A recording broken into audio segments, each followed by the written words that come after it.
Thank you, Mr. Speaker. I'll just seek your advice on a interesting procedural question. This morning I submitted a question to the Chair of the Intelligence and Security Committee on whether the hearings on the SIS bill will be secret or not, and my question was turned down on the basis that the bill is not before the committee as yet, and normally I would think that would be an acceptable response, except that the chair of the committee did say yesterday that publicly that the hearings would be in secret, which does indicate that the committee has discussed this matter, and in that situation it would be warranted that the chair of the committee answers my submitted question.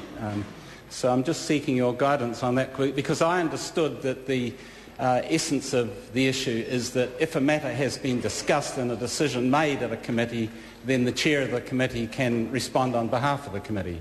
Order. I have to confess, the honourable member, that I was unaware of this situation. I probably do need to take some advice on the matter. I'll hear the Right Honourable Prime Minister just before I do rule on the matter. The Right Honourable Prime Minister speaking to the point of order. Mr. Speaker, it might help to clarify the matter. The way that the committee is established by legislation is such that it requires unanimous support of the committee members for there to be a position adopted. Therefore, if the position was to be one of holding the hearings in public, that would have to have unanimous support. As chair of the committee, I won't be supporting it, and therefore it will not have unanimous support. Order. Order. Order. Order. Speaker's on his feet.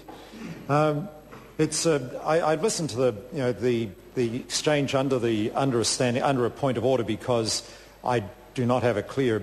I was unaware of what had happened. Now, the advice I have received, though, is that the bill is not before the committee, and there is no business for which the chairperson has charge. So, at this moment, I understand that is why a question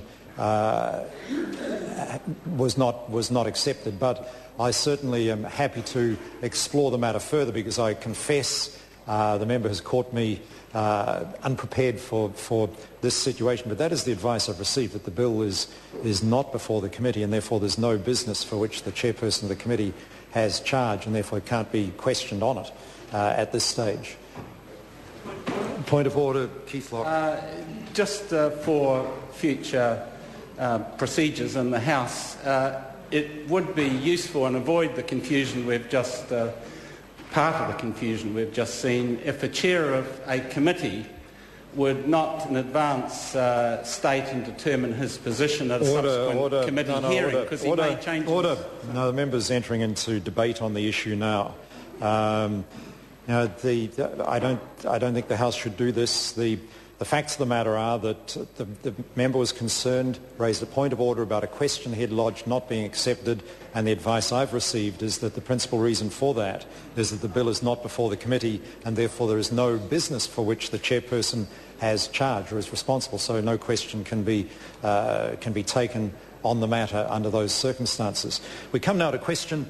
Point of order, the Honourable Leader of the Opposition. Mr. Speaker, I seek the leave of the House to table a document where the then Prime Minister Jenny Shipley said that hearings on the Security Intelligence Service bill would be open to the Order. public. What's the source of the document? The document goes back to 6th of February 1999. It's the press.